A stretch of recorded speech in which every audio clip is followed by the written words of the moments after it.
আসসালামু আলাইকুম। আজকে আমি আপনাদেরকে দেখাবো আমি জাপানে আসার পর আসলে ১ম ১ মাস আমার যেখানে থাকতে হবে। কেন ১ মাস থাকতে হবে এই সবকিছুর উত্তর আমি পরে আরেকটা ভিডিওতে আপনাদেরকে দিব এবং আপনারা যদি জাপান সম্পর্কে কোনো কিছু জানতে চান, আমি খুব বেশি কিছু জানি না। বাট এই স্বল্প সময়ে আমি যতটুকু জানতে পারছি আমার জার্নির সবকিছু, আমার প্রসেস বা এখানে আমি কিভাবে কি আসছি এগুলো যদি জানতে চান, হ্যাঁ, আমি আপাতত এগুলো আপনাদেরকে বলতে পারবো। আর যদি আপনাদের অন্য কোনো রিকোয়ারমেন্ট থাকে সেটা হয়তো আমি আপনাদেরকে জানাতে পারবো। এটা হচ্ছে আমার থাকার হোস্টেল। এখানে আমি ১ মাসের মতো থাকবো। এই ছেলেটা বিক্রম চাকমা, ওর বাসা খাগড়াছড়ি। ও আমার সাথেই আসছে, আমার কলিগ। এটা হচ্ছে আমাদের ওয়াশরুম। জাপান নিয়ে, জাপান কেন আসলে দেশের বাইরে ডেভেলপ কান্ট্রি গুলোতে নতুন করে বলার কিছু নেই। আমি শুধু বলব না যে জাপানে অনেক বেশি ডেভেলপ। তবে জাপানের সিস্টেমটা একটু অন্যরকম। বলতে গেলে ওরা নিজেদের কালচারটা অনেক বেশি ইম্পোর্টেন্স দিয়ে রাখে। সো ওরা নিজেদের মতো করে কিছু জিনিস একটু আলাদাভাবে তৈরি করছে যেটা হয়তো বাকি ওয়ার্ল্ড এখনো ব্যবহার করে না বা তারা অন্য কিছুর সাথে ইউজ টু। আমাদের এখানে হেয়ার ড্রায়ার আছে, যদি শীতের সময় যেহেতু গোসল করার পর কেউ ইউজ করে। এটা হচ্ছে ছেলেদের, মেয়েদেরটা আলাদা। আর ছেলেদের আসলে ওয়াশরুম এটা। উম এখন বলতে পারেন জাপানের মতো জায়গায় দরজার এই অবস্থা কেন? সোজা কথায় বলতে গেলে এখানে অনেক ধরনের মানুষ আমরা আসি। আমরা এখানে রুলস শিখি। সো এইজন্য দরজার এই অবস্থা। বুঝতেই পারতেছেন এটা জাপানিজরা ব্যবহার করে না। ওরা ব্যবহার করলে এই অবস্থা থাকতো না। এটা হচ্ছে খাবার। আমরা যখন খাবার খাওয়ার পর তরকারিটাও আলাদা রাখি, আবার ভাতের ইয়াটাও আলাদা রাখি। আর এই টেবিলগুলোতে একেক দেশের খাবার রাখা থাকে। আমরা যেহেতু হালাল খাবার খাই, বাংলাদেশটা আলাদা থাকে। এটা হচ্ছে কিচেন। কিচেনে আসলে রান্না হয় না। আমাদের খাবারগুলো বাইরে থেকে ওরা কিনে নিয়ে আসে। এখানে হিটার অলওয়েজ থাকে। হিটারে জাস্ট আমাদের পানিটা মাঝে মধ্যে ভরতে হয়।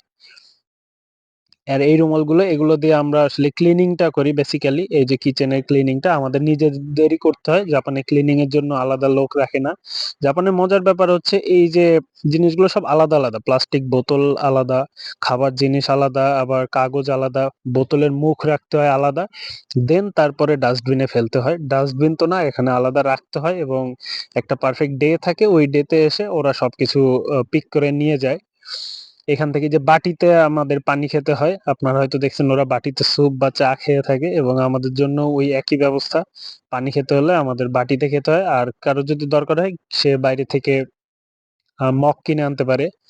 এটা হচ্ছে আমাদের ক্লাসরুম। এখানে আমাদের ১ মাস ক্লাস করতে হবে। আজকে ৫ম দিন চলতেছে এবং খাবার আগের এটা একটা ডিনার। আমাদের ডিনার হচ্ছে বিকাল ৬ টায় সময় আমরা ডিনার করি এবং ডিনারের আগে এভাবেই আমরা ক্লাসরুমে সবাই বসে থাকি। যেহেতু ডাইনিং এর জায়গাটা অনেক কম, সেজন্য আ খাবার আগে এক ধরনের ওটা প্রেয়ারের মতো করে ২-৩ লাইনের জাস্ট ওটা বলে খাবার শুরু করলাম।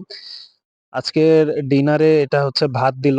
ওদের ভাতটা অত ঝুরঝুরা এইজন্য হয় না যেহেতু চপস্টিক দিয়ে খেতে হয়। ভাত যদি ঝুরঝুরা হয় তাহলে চপস্টিকে আসলে এটা উঠে না। এইজন্যই ওরা ভাতটা ওইভাবেই রান্না করে।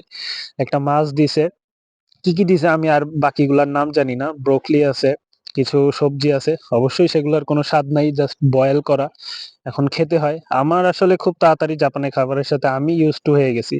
বাকি সবার সবসময় আগেও শুনছি কমপ্লেইন। আমার সাথের যারা আছে তাদেরও কমপ্লেইন। সো আমার ভাল লাগে। আর এখানে কয়েকটা খাবারই একসাথে আমি আগের ভিডিও করা ছিল।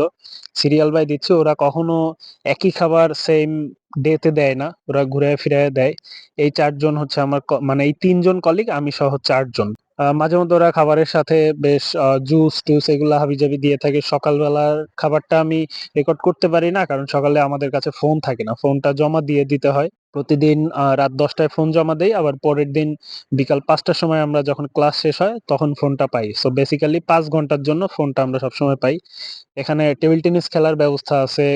ফুটবল জাস্ট ওয়ার্ম আপ করা যায় এরকমও জায়গা আছে।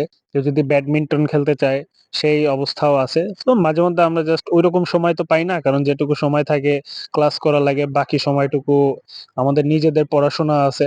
মাঝেমধ্যে জাস্ট ৫-১০ মিনিটের জন্য এই হাই হ্যালো টাইপের আরকি কাজ-কাম। আর খেলতে তো অবশ্যই আমরা কেউ পারি না। জাস্ট মজা করার জন্য, টাইম পাসের জন্য আমরা খেলি। বাট আমাদের জন্য সবাই দোয়া করবেন। ইনশাআল্লাহ যদি বেঁচে থাকি সামনে আরো কিছু আপনাদের সাথে শেয়ার করতে পারবো এবং ইচ্ছা আছে আমার ডেইলি লাইফের সবসময় যত যা কিছু আমি নতুন করে দেখবো, আমার চোখ দিয়ে না হলেও আমার এই YouTube চ্যানেল বা Facebook এর মাধ্যমে আমি যাতে আপনাদেরকে দেখাতে পারি। সবাই ভালো থাকবেন। আসসালামু আলাইকুম।